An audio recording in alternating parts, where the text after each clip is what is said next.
Bonjour, dans cette nouvelle vidéo, on va aborder la pratique et la théorie des chunks. Les chunks, c'est un petit peu comme la concaténation, une vidéo qu'on a déjà vue précédemment si vous suivez le MemoCamp. L'idée c'est de voir un peu la subtilité et la différence entre les deux. La concaténation, pour vous situer, vous vous rappelez, c'était là et la manière effectivement de créer des chaînes de caractères pour les relier entre elles. C'est plutôt, on va dire, une pratique d'association d'idées. Alors que les chunks, au départ, c'est plutôt l'art et la manière donc de rassembler des informations pour alléger la mémoire du travail. Alors, qu'est-ce qu'on va voir dans cette vidéo? On va aller voir la théorie des chunks.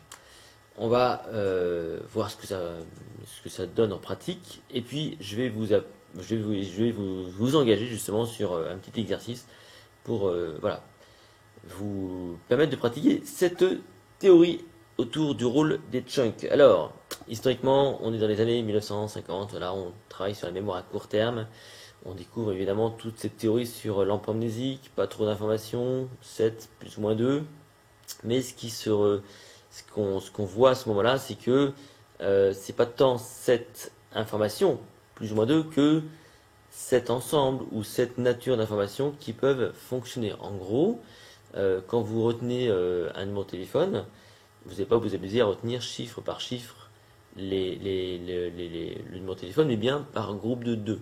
Et des fois, on voit donc des numéros de téléphone qui sont par groupe de 3. Et bien c'est ça les chunks. C'est l'art et la manière, si vous voulez, de regrouper des informations entre elles, de façon à ce qu'elles fassent sens, et de façon à alléger la mémoire de travail. Mémoire à court terme en fait. Tout simplement.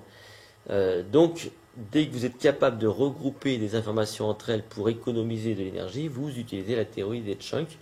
Et ces informations-là, si vous les reliez entre elles, ces ensembles-là, si vous les reliez entre eux, et bien là, vous êtes plutôt dans une pratique de concaténation. Je ne sais pas si vous voyez un peu la différence entre les deux. Le chunk, c'est l'art et la manière de réduire l'information ou de les regrouper de façon à alléger la mémoire du travail jusqu'à une limite de 7. 7 sans avoir besoin de faire de liens entre eux. Donc on pourrait avoir 7 ensemble. Imaginons que j'ai une grande idée, la mémoire, et plutôt que d'avoir, je sais pas moi, 10 mots-clés, je vais regrouper ces 10 mots-clés en 5 ensemble. D'accord? Et du coup, c'est plus facile à intégrer. Donc c'est 5 ensemble. Et ces 5 ensemble, si je m'amuse à faire une petite histoire entre eux, là on est plutôt sur la concaténation. Oui, c'est ça un peu le détail de la différence entre la concaténation et la théorie des chunks. Donc, plutôt intéressant pour économiser de la ressource, les chunks, il faut savoir le faire. En pratique, vous connaissez différents trucs, on a déjà parlé plus ou moins dans la partie mnémotechnique. Donc, mais où est donc Ornicar? C'est une façon, quelque part, de pratiquer le chunk, même, je pense, plutôt pour le coup Ornicar. Ornicar, c'est plutôt là le chunk.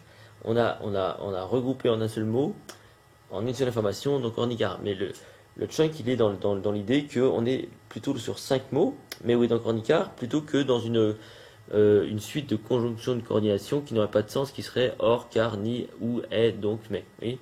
Là, pour le coup, on a fait un rassemblement d'informations, pas trop lourdes, 5 mots, et le fait est que lorsqu'il y a du sens entre eux, lorsqu'on a relié tout ça, donc là, pour le coup, on est à mi-chemin entre le chunk et la concaténation. Donc, je pense que c'est relativement clair pour vous. On retrouve ça effectivement dans cette technique qu'on appelle, pour retrouver les pays limitrophes autour de la France. Donc si vous vous rappelez de aimable, eh bien là, plutôt que de se rappeler de Allemagne, Italie, Monaco, Andorre, Belgique, etc. Comme ça, eh bien vous allez pouvoir donc regrouper ces lettres-là, donc ces 8 lettres-là en un mot qui veut dire aimable. Et donc là, on est typiquement dans le chunk parce que ça fait du sens. Euh, pour terminer, je vais prendre l'exemple d'un garçon de café. Je ne sais pas si vous avez déjà remarqué ces gens qui prennent des commandes comme ça. C'est souvent bluffant. À la fin, ils disent alors qui veut quoi? Café, ok, vous déca, vous machin, vous ceci, vous cela. Après, c'est peut-être d'autres consommations, mais moi j'ai remarqué souvent à ce moment-là ce qu'ils faisaient. Alors, je ne sais pas exactement quelle est leur méthode, mais moi c'est ce que j'ai toujours fait pour m'amuser, pour essayer de retenir un peu tout ça. J'ai toujours fait cette stratégie du chunk pour le coup. Plutôt que de retenir un café allongé, etc., ça fait beaucoup de mots. Euh, je me dis, tiens, au final, la pratique, ce serait de toujours demander de la même façon les consommations. Donc on commence par le café, qui veut des cafés allongés, qui veut du thé, qui veut de la tisane. Toujours dans cet ordre-là. Et au final, bah, vous avez juste qu'à prendre les numéros. Vous savez que c'est toujours café, café allongé, tisane, thé, ou thé, tisane plutôt. Eh bien, si on vous dit 2 cafés, vous retenez 2. Si on vous dit 3 allongés, vous retenez 3, ça fait 23. Puis ensuite, si on vous dit 4 thés, ça fait 4 à retenir, et 5 tisanes. Vous avez juste à retenir 2345 ou 2345, ou carrément, dans ce cas-là, si vous avez 2345, ça peut suffire. On est sur la théorie du chunk. Mais si en plus vous associez donc la table de rappel en vous disant NEM rallye pour traduire 2345, du NEM pendant un rallye, là vous allez vers la concaténation. Et donc on associe des chaînes de caractères.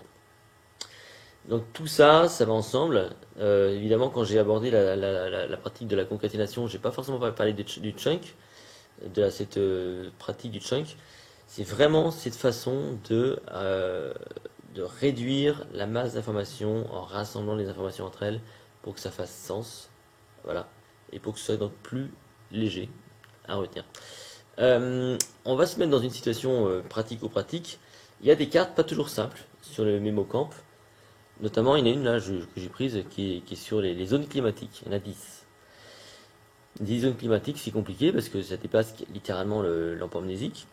Est-ce que vous seriez capable de regrouper des syllabes, des initiales qui formeraient du sens pour retenir ces 10 zones climatiques? Je ne sais pas si vous avez essayé de le faire, soit vous avez essayé de retenir par cœur. Et c'est vrai que j'aurais pu vous le proposer, moi, dans ce cas-là, dans cette fiche-là.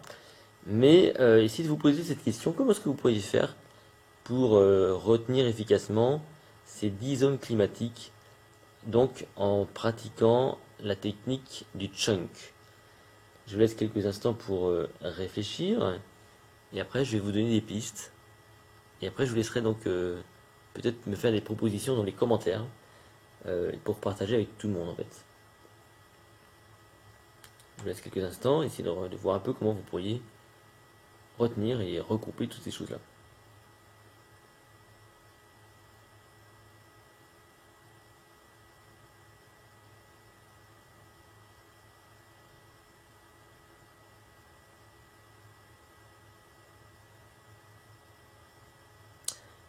Bon, je vais vous laisser quelques instants. Voici moi une solution que je ferai. D'abord, je regrouperai tout ça par des thématiques comme le chaud, le froid, le sec, l'humide. Donc déjà, ce sont des choses qui sont évidentes. Le chaud, le froid, le sec et l'humide.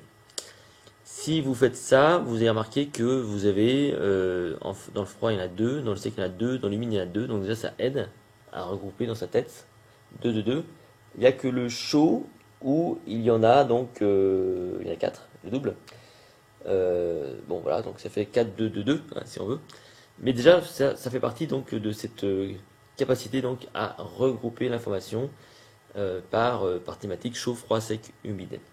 Ensuite, ce qui pourrait être intéressant, c'est peut-être de créer un truc avec des initiales ou avec des syllabes. Il y a Equatromouchi. Alors on va voir ce qu'on pourrait faire. Donc là pour le coup je vais pas forcément vous donner mon truc, mais c'est comme ça que moi j'ai commencé à faire ma démarche. Essayez de voir comment vous pourriez donc à partir de cette idée là créer peut-être encore de regrouper encore un peu plus les informations entre elles de façon donc à ce que ce soit encore plus facile. Si on peut avoir un mot par exemple pour froid, un mot pour sec, un mot pour humide, bah tout de suite on aurait donc une pratique plutôt intéressante quoi. Ce qui veut dire que vous sauriez qu'il y a 4 grandes thématiques, le chaud, le froid, le sec, l'humide, c'est facile à retenir, et qu'après pour chacune de ces trucs là vous avez un mot à retenir, peut-être 2 pour le chaud, et de fil en aiguille par ce cheminement là, eh bien vous retrouveriez tous les climats. Je vous laisse travailler là-dessus. Je ne vais pas vous donner la solution, je préfère que vous ayez la vôtre. Peut-être que vous pouvez partager avec nous dans les commentaires, dans ce cas-là, si vous avez envie, hein, évidemment, donc votre solution et en faire profiter un peu tout le monde. Et puis, s'il y en a suffisamment, je vous partagerai la mienne, de façon à ce que les gens puissent se faire une idée globale. Voilà, on se retrouve dans une prochaine vidéo.